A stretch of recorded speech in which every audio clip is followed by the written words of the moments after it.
चरित सुहाए राम नाम गुण चरित सुहाए। या औंढ्या नागण्याचं महात्म्य प्रत्यक्ष माझ्या आळंदीच्या माऊलीने जाणलं बघा। आणि माऊलीने या औंढ्या नागनाथला पहिल्यांदा विसोबा खेचरांना पाठवलं। या भूमीला विसोबा खेचरांची पावलं स्पर्श झाला आणि त्यानंतर इथं आले आमचे प्रत्यक्ष नामदेव। आणि या नामदेवांच्या या विसोबा खेचरांच्या स्पर्शाने पावन झालेली ही भूमी आहे। सज्जनो, नामदेव महाराज गुरु शोधार्थ जगन्मित्र नागांच्या बरोबर इथं आले। एका टप्प्यावरती जगन्मित्रांनी त्यांना मोकळं सोडलं आणि विसोबा खेचर यांचा अनुग्रह नामदेवांना झालेला आहे. नामदेवांना इथं कनकेश्वरी देवीचं मंदिर आहे. त्या देवीच्या मंदिरामध्ये विसोबा खेचरांनी पूर्ण ज्ञान दिलं. डोक्यावरती हात ठेवला. 2 दिवसाची समाधी नामदेवांना लागलेली आहे. आणि अशा समाधीत नामदेव परिपूर्ण झाले. विसोबांनी नामदेवाला अद्वैताचा सिद्धांत सर्व बहुजनांपर्यंत पोहोचवण्याचा उपदेश केला. आणि एक दिवशी सकाळी याच मंदिराच्या प्रांगणामध्ये महारुद्राचा मोठा स्वाहाकार यज्ञ चालू आहे. त्यावेळचे पौराहित्य करणारे मंदिराचे निळकंठ शास्त्रींनी सगळ्या ज्योतिर्लिंगांमधून मोठे मोठे पंडित विद्वान बोलवलेले. त्र्यंबकचं कोणी आलेलं आहे, कोणी नाशिकहून आलेलं आहे, कोणी घृष्णेश्वरहून आलंय. प्रत्येक जण या यज्ञाचं पौराहित्य करतोय, कुशलतेने करतोय. रुद्राला सुरुवात झालेली आहे. आणि त्याच वेळेला नामदेव महाराज हातामध्ये चिपळ्या घेऊन कीर्तनाला उभे राहिलेले आहेत या मंदिराच्या प्रांगणात समोर. सज्जनो, नामदेवाच्या या भजनामुळं, या अभंगामुळं, या हरिभक्तीमुळं ज्या निळकंठ शास्त्रींनी त्याला हरिनाम घेण्यासाठी अटकाव केला होता, मज्जाव केला होता, नामदेवाच्या सन्मुखे मंदिर सगळं फिरलं. यापेक्षा अजूनही या ज्योतिर्लिंगाची चेतना वेगळी काय सांगायची. किती सचेतन आहे. आणि तिथं या कथेचा केंद्रबिंदू मला सापडला. म्हटलं, महादेवा, तुला तुझ्या विष्णूचं नाम इतकं प्रिय आहे का रे? ज्या नामाचं श्रवण करण्यासाठी, भजन करण्यासाठी तू प्रत्यक्ष अख्खं मंदिर फिरवलंस. आणि ज्याला ज्याची गोडी आहे ते त्याला तिथं दिलं तर त्याला त्याचा आनंद होतो की नाही? म्हणून मग विचार केला की जे माझ्या महादेवाला अत्यंतिक प्रिय आहे असं हे त्याच्या विष्णूचं अतिप्रिय नाम, अतिप्रिय स्तोत्र. कारण ही भूमी केवळ महादेवाचीच नाही, ही हरिहराची भूमी आहे. याला विष्णूचं अधिष्ठान आहे. हे हरिहर ऐक्याची भूमी आहे. आपण ते ज्योतिर्लिंग नीट बघाल तर त्याचा जो आजच सकाळी भोपी गुरुजी आम्हाला आतमध्ये घेऊन सगळं व्यवस्थित दाखवत होते की त्याचा जो चौथारा आहे, त्याचं जे अधिष्ठान आहे ते विष्णूच आहे. त्याच्यावरती शिवलिंग आहे आणि वरती कोपऱ्यामध्ये पार्वती माता बसलेली आहे. हे असं हे नागनाथाचं ज्योतिर्लिंग सज्जनो, जे अत्यंत भगवंताच्या नामासाठी, या विष्णू नामासाठी अत्यंत प्रिय आहे. आणि या भूमीपेक्षा आणखीन दुसरी कुठली भूमी असणार जी आम्हाला रामनामाचं महत्व सांगेल? हे रामनाम या 1000 विष्णू सहस्त्रनामांमध्ये कसं सामावलेलं आहे याची आम्हाला जाणीव करून देईल. आणि हे करत असताना विष्णू सहस्त्रनामाचं देखील श्रेष्ठत्व अबाधित ठेवेल. हे असं पारडं या नागनाथाच्या भूमीपेक्षा आणखीन कुठं मिळणार, जिथं विष्णू नामासाठी, या हरिभजनासाठी प्रत्यक्ष मंदिर फिरतं त्या या महादेवाच्या भूमीमध्ये. सज्जन, या विष्णू सहस्त्रनामाचं आपण चिंतन रामनामाच्या आधाराने बघणार आहोत. काय असेल या रामनाम आणि सहस्त्रनामाचा परस्पर संबंध? आज तर आपला पहिला दिवस आहे, त्यामुळं आपण काही फार जास्त खोलामध्ये जाणार नाही. पण पुढले 9 दिवस फक्त या रामनाम आणि सहस्त्रनामाचं चिंतन कथेच्या आधाराने आपल्याला करायचंय. फार मोठं शिवधनुष्य आहे. चरित सोहाये राम नाम, राम नाम गुण, राम नाम गुण चरित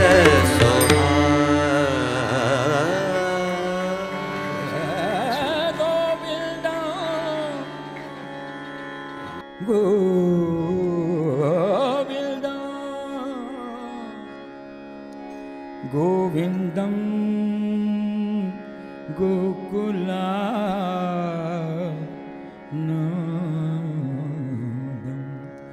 गोपालं गोपीवल्लभं गोवर्धनो उद्धरं गोवर्धनो उद्धरं धीरं त्वं वन्दे गोमते प्रियं त्वं वन्दे गोमते प्रियं ॐ नमो भगवते वासुदेवाय ॐ नमो भगवते वासुदेवाय गोविन्दं गोकुलानन्दं गोपालगोपीवल्लभं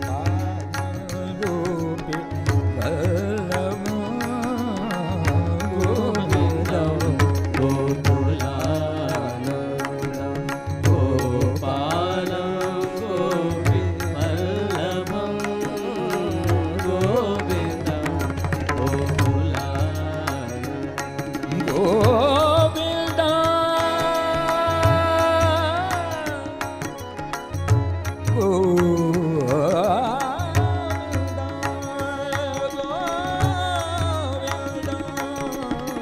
गोविन्दं गोकुलानन्दं